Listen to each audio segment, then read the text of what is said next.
시청자 여러분 안녕하십니까? 4월 14일 미국 주요 뉴스를 전해드리겠습니다.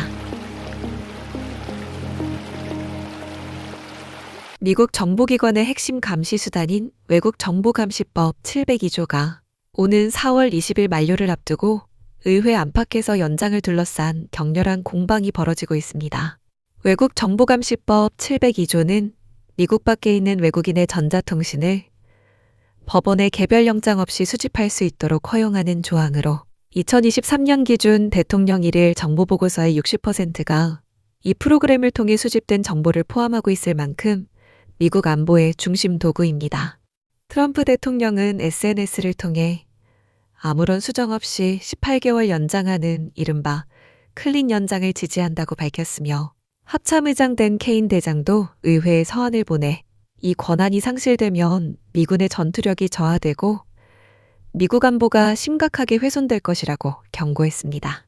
백악관 측에서는 스티븐 밀러 보좌관과 존 레클리프 CIA 국장이 직접 나서 회의적인 공화당 의원들을 설득하고 있으며 CIA는 2024년 테일러 스위프트 콘서트 테러 기도를 차단하고 멕시코 마약왕 엘멘초 소탕에 기여한 사례를 내세우며 법안의 필요성을 강조하고 있습니다. 그러나 공화당과 민주당 양쪽에서 반대 목소리가 만만치 않습니다. 유타주 공화당 마이클 상원의원과 오레곤주 민주당 론 와이든 상원의원은 이 법이 미국 시민의 통신을 영장 없이 감시하는 것을 허용해 수정헌법 제4조의 프라이버시 권리를 침해한다고 지적해왔습니다. 실제로 2022년 외국정보감시법원은 FBI의 702조 남용을 지속적이고 광범위한 위반이라고 규정했고 과거에는 현직 상원의원과 언론인, 선거 후원자 1만 9천 명의 정보가 영장 없이 검색된 사실이 드러나기도 했습니다. 애리조나주 공화당 앤디 빅스 하원 의원은 미국인 통신 검색 전 영장을 의무화하는 개혁안을 요구하면서 연장 기간을 18개월이 아닌 1년으로 단축하는 수정안을 발의했습니다. 민주당 측에서도 제이미 레스킨 하원 의원이 2024년에는 연장에 찬성했으나 이번에는 트럼프 행정부가 기존 보호장치를 심각하게 훼손했다며 입장을 뒤집었습니다. 한편 일부 통신사들은 법이 만료되면 법적 책임 문제로 데이터 수집을 중단하겠다고 트럼프 행정부에 경고한 것으로 알려졌으며 전직 국가안보 관계자는 이란과의 휴전 상황에서 정보 공백이 생기는 것은 극도로 우려스러운 일이라고 밝혔습니다. 마이크 존슨 하원 의장은 화요일 규칙위원회 통과를 시도한 뒤 이번 주 안에 본회의 표결을 추진할 계획이지만 공화당 내 12명 이상의 이탈표가 확인되면서 통과 여부는 불투명한 상태입니다. 다음 뉴스입니다. 트럼프 대통령이 4월 13일 한국계 공화당 전 하원 의원 미셸 박스티를 차기 주한 미국 대사로 공식 지명했습니다. 주한 미국 대사 자리는 지난해 1월 필립 골드버그 대사가 떠난 뒤 1년 넘게 공석 상태였으며 스틸은 상원 인준을 거쳐 부임하게 됩니다. 인준이 통과되면 성김 전 대사에 이어 두 번째 한국계 주한 미국 대사가 됩니다. 스틸은 한국 출신 이민 1세대로 캘리포니아에서 성장했고 조세용 편국위원과 오렌지 카운티 슈퍼바이저를 거쳐 2021년부터 2025년까지 연방 하원의원을 지내면서 법인세와 상속세 부담 완화와 규제 완화, 그리고 반사회주의 기조를 내세운 공화당 보수 노선을 걸어왔습니다. 하원 재임 시절에는 공화당 원내 지도부에서 표결 관리를 담당하는 윗팀에 참여했고 미 의회 최초의 한국계 여성 의원으로 기록된 인물이기도 합니다. 스틸은 오랫동안 북한 인권 문제와 중국 공산당 위협을 정면으로 지적해온 대표적 강경파로 2024년에는 국무부의 북한 인권 유린을 유엔 인권이사회에서 적극 다룰 것을 촉구한 바 있습니다. 또한 중국이 탈북민을 강제 송환하고 북한에 강제 노동력을 수입하는 행위가 유엔 대북 제재를 위반하고 있다고 비판해왔습니다. 스틸은 기존 발언에서 한미일 동맹을 축으로 중국에 맞서야 한다고 강조하면서 일본과 한국, 그리고 미국이 해군력과 방위산업에서 협력할 경우 중국의 해군 팽창에 충분히 대응할 수 있다는 입장을 밝혀왔습니다.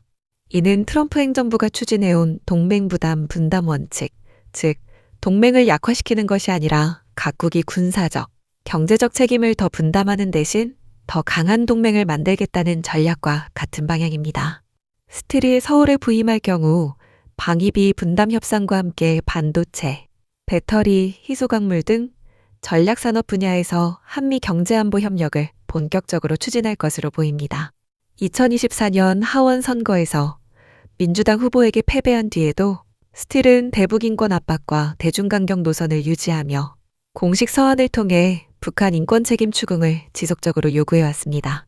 스틸의 상원 인준 절차는 조만간 시작될 예정이며 인준이 완료되면 1년 넘게 비어있던 주한 미국 대사관에 한국계 대사가 부임하게 됩니다. 다음 뉴스입니다. 텍사스 주지사 그렉 에벗이 휴스턴시에 서한을 보내 최근 시의회가 통과시킨 이민 관련 조례를 철회하지 않으면 1억 1천만 달러 규모의 공공안전 보조금을 전액 회수하겠다고 경고했습니다. 문제가 된 조례는 이른바 프로포지션 A로 휴스턴 경찰이 연방 이민 단속 요원을 현장에서 최대 30분까지 기다리도록 한 기존 규정을 폐지하는 내용입니다. 알레한드라 살리나스, 에비카민, 에드워드 폴라드 시의원이 공동 발의한 이 조례는 시민의 권리 보호와 이민자 커뮤니티와의 신뢰 구축을 목적으로 지난주 시의회를 통과했습니다. 그러나 표결 이틀 만에 텍사스 법무장관 켄 팩스턴이 이 조례가 주 상원법안 4호를 위반하는지에 대한 공식 수사에 착수했고 뒤이어 에벗 주지사가 보조금 철회 서한을 발송하면서 주정부와 휴스턴시 간의 갈등이 급격히 고조되고 있습니다. 에벗 주지사는 서한에서 오는 4월 20일까지 해당 조례를 시행하지 않고 폐지하겠다는 확인을 요구했으며 이에 응하지 않을 경우 2026 회계연도 모든 보조금 계약을 종료할 수 있다고 통보했습니다.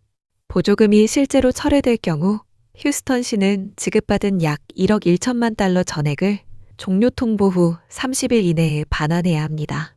이 보조금은 경찰과 소방서 운영, 장비 조달, 그리고 휴스턴이 개최도시로 참여하는 2026 월드컵 보안 준비에도 쓰이고 있어 파급력이 상당합니다. 존 휘트마이어 휴스턴 시장은 이번 상황을 위기라고 규정하면서도 해당 조례가 수정헌법 제4조에 따른 시민 권리를 존중하는 현행 경찰 관행에 부합한다는 입장을 유지하고 있습니다. 반면 조례 반대표를 던진 트윌라 카터 시의원은 놀랍지 않은 결과라며 1억 1천만 달러를 어디서 메울 것인지 찬성표를 던진 의원들이 답해야 한다고 지적했습니다. 살리나스 시의원은 에벗 주지사의 위협을 휴스턴시를 겁주려는 시도라고 반박하면서 상원 법안 4호와 주지사가 연방 수정헌법 제4조를 넘어설 수는 없다고 맞섰습니다. 휴스턴시 의회는 화요일 오전 공공안전위원회 회의에서 이 문제를 추가 논의할 예정입니다. 다음 뉴스입니다. 아마존이 위성통신기업 글로벌스타를 인수한다고 발표하면서 일론 머스크가 이끄는 스페이스X의 스타링크에 본격적인 도전장을 내밀었습니다. 스타링크는 현재 약 1만 기의 위성을 궤도에 올려놓고 전 세계 160개 시장에서 1천만 명 이상의 가입자를 확보한 위성 인터넷 시장의 절대 강자입니다. 반면 아마존의 위성 네트워크 레오는 아직 궤도에 200여 기의 위성만 올린 상태로 상용 서비스조차 시작하지 못한 채 스타링크와의 격차가 크게 벌어져 있었습니다. 이번 글로벌스타 인수로 아마존은 이 회사가 보유한 기존 위성과 전 세계 주파수 면허, 그리고 30년 넘게 쌓아온 위성 운영 기술을 한꺼번에 확보하게 됩니다. 특히 주목할 점은 아마존이 애플과도 동시에 계약을 맺었다는 것으로 앞으로 아이폰과 애플워치의 긴급 SOS, 메시지, 위치 공유 같은 위성 기능을 아마존 레오가 담당하게 됩니다. 애플은 현재 글로벌스타 지분 20%를 보유하고 있었고 이 관계가 인수를 통해 자연스럽게 아마존으로 넘어가는 구조입니다. 아마존은 2028년부터 휴대폰에 직접 위성 신호를 보내는 시스템도 배치할 계획인데 이는 스타링크가 이미 제공 중인 스타링크 모바일 서비스와 직접 경쟁하는 영역입니다.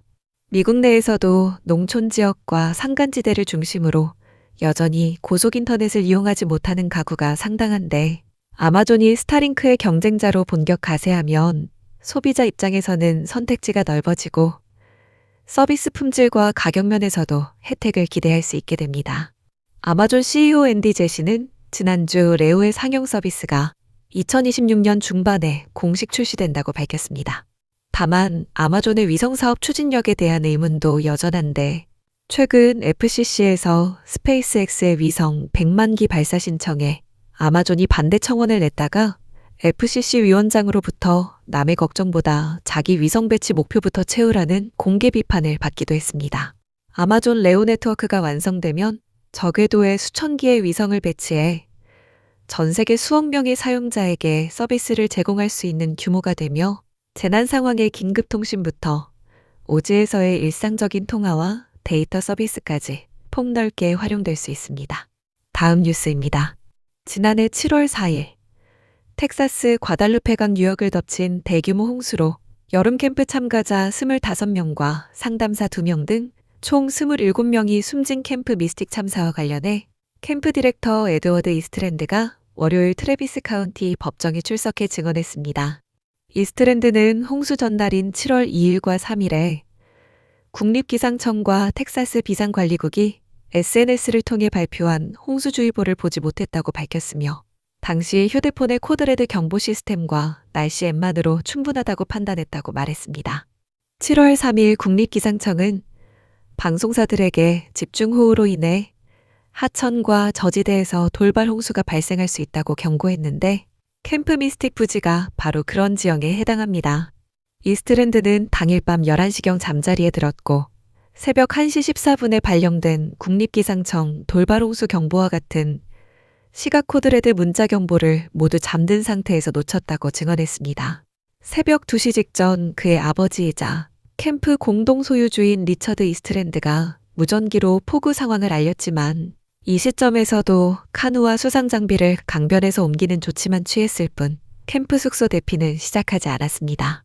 숙소 대피 결정이 내려진 것은 새벽 3시경이었고 그때는 이미 물이 급격히 불어나 어린 소녀들이 숙소에 갇힌 채 물에 휩쓸려가는 상황이었습니다.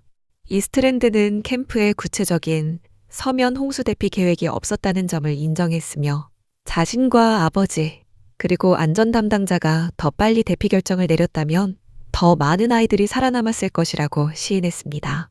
이날 법정에는 숨진 캠프 참가자 가족들이 가득 찬 가운데 홍수 당시 촬영된 휴대폰 영상이 재생되자 살려달라는 외침이 들리면서 여러 가족이 법정을 나가기도 했습니다.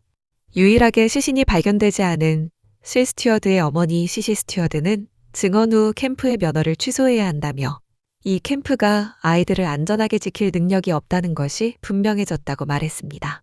캠프 미스틱 측은 현재 주 당국에 면허갱신을 신청한 상태로 지난해 침수되지 않았던 인근 사이프러스 레이크 부지에서 2달 뒤 재개장할 계획이며 이미 약 900명의 등록을 받은 것으로 알려졌습니다. 화요일에도 청문회가 계속될 예정이며 텍사스 보건당국은 지난주 캠프 소유주에 대해 수백 건의 민원을 조사 중이라고 밝혔습니다. 마지막 뉴스입니다. 2025년 소득에 대한 연방소득세 신고 마감일이 내일 4월 15일로 하루 앞으로 다가왔습니다. IRS는 지난 1월 26일부터 신고를 접수해왔으며 마감일을 넘기면 가산세와 이자가 붙을 수 있다고 경고하고 있습니다. 많은 분들이 헷갈려 하시는 부분이 신고 연장인데 폼 4868을 통해 신고기한 자체는 늦출 수 있지만 세금 납부 마감은 연장되지 않기 때문에 내야 할 세금은 반드시 내일까지 납부해야 합니다. 올해는 세법 변경 사항도 함께 확인해야 해서 신고가 평소보다 까다롭습니다.